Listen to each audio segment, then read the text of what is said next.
we doing it? As,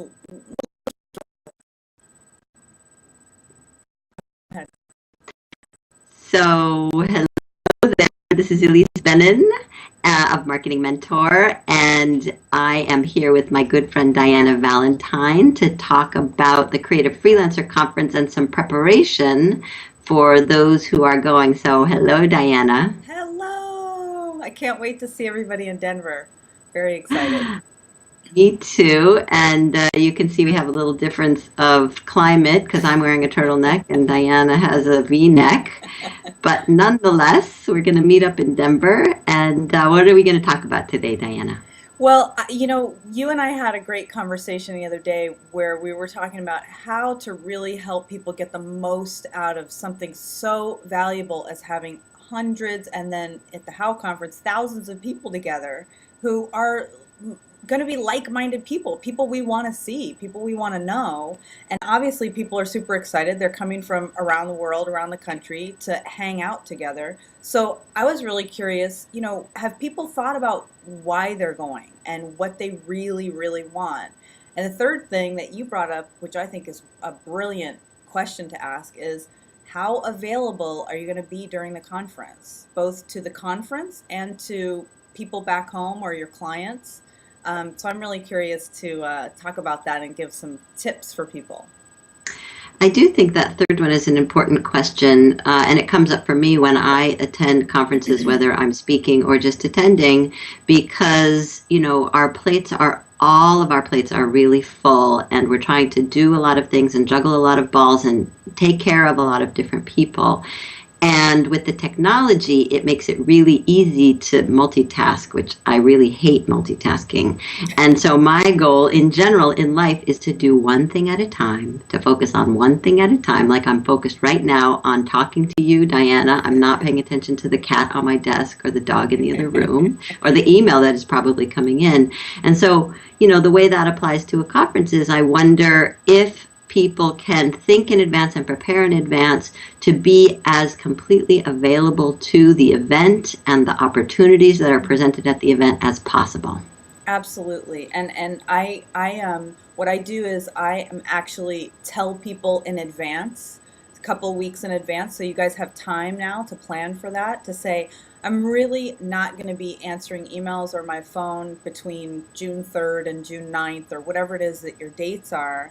And get people prepared, get them as ready as they can be. So, for example, I tend to schedule before a conference, and I leave about 2 days before the conference as just pretty open days to prepare for travel and get my mind space around being away for a period of time. And I let people know in the sense that I schedule big reviews about a week before I go out of town for a while. So I am delivering a lot of my material before I leave so that basically the ball is in their court. And I generally know that I'm going to a conference or something several months or sometimes a year in advance. So I can do that. I have the luxury of that. And I think that most of us do have that opportunity unless we're deciding at the last minute to go. And in which case, if you could decide at the last minute to go to a conference, you could probably fly by the seat of your pants and roll with it. So yeah, I think that's a good prep. Now, you had said something about a conference that you went to recently where you made this kind of decision. Can you tell us that story? Yeah, I mean, I was in Boston at a conference for photography professionals, and I was speaking in the morning and at the end of the day. And there was a possibility of taking a couple of client calls in the middle of the day. And after thinking about it, I really decided, no, I'm not going to do that. I'm going to be completely available because I never know who's going to approach me, whether it's after I've spoken or during lunch. I mean, lunch is one of the best times to do networking. And so I just made that commitment and I left myself completely open and I didn't even check my email in the middle of the day. And some actually incredible conversations came out of that and opportunities that I'm following up on right now, which if I hadn't taken the time and said, no, let's talk now, I don't think that would have happened. Yeah, I'm with you. I think that there's something really unique that happens when you get a bunch of people who are even slightly aligned to what you're doing, because generally we're trying to find the people who are aligned with what we're doing, right? We're either trying to find collaborators, or we're trying to find clients who understand us and who get our language, who can have our conversations. And you have the beauty of being in like a forced community that's all in one place. So use it and be available for it. I agree with the lunch thing being really a great strategic time. Share a meal. I also think that especially at the CFC How conferences, you have the beautiful opportunity of getting up early in the morning and having breakfast with people.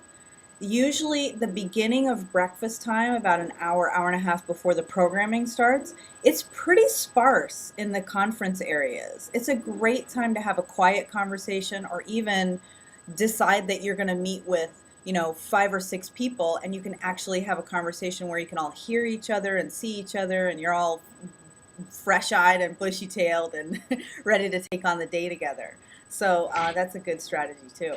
And I think, just as a way to wrap this up, speaking of early morning, I do think that the early morning walks that I'm going to be leading, don't forget to bring your walking shoes. Diana, you came last year, right? And the year before. Definitely. And it's really one of the best, kind of wake yourself up and network at the same time and get to know some people and really be available. That, I guess, being available also means getting up earlier than you might, because Yeah. you're not going to be in that place again. Yeah. And you know what? You can hang like a rock star for 3 days and stay up late and get up early. You can take it. That's right. Yeah, That's and right. I always plan for a nap during the day, every day of the conference. Really? Yep. I put it on the calendar, and I know when the big gaps are in the conference. So what I tend to do is I tend to plan for right after something ends naturally. There's always like that 45-minute kind of separation period where you're just excited and you're talking to people and you're checking the message board and stuff like that. And then I make myself go to my room and just lay down either on the floor and put my legs up, or on the bed, and just close my eyes for just a few minutes. I set a timer, and it's No. incredible how much stimulation you're taking in. You need like those moments of shush just to be able to be available for the next round, because CFC is pretty athletic. Like it's an all day you are on, and you would not want to miss a single talk. So That's right. that's what I recommend. Excellent. Good. So, come. Yes, see you in Denver, and we're gonna have a couple more conversations like this. So keep an eye out for us, and good luck and welcome. And go to creativefreelancer.com. And if you want to find out more about me, you can go to dianavalentine.com, and my name is spelled Dyana, Valentine, just like Valentine's Day. Bye, Diana. Bye, Elise.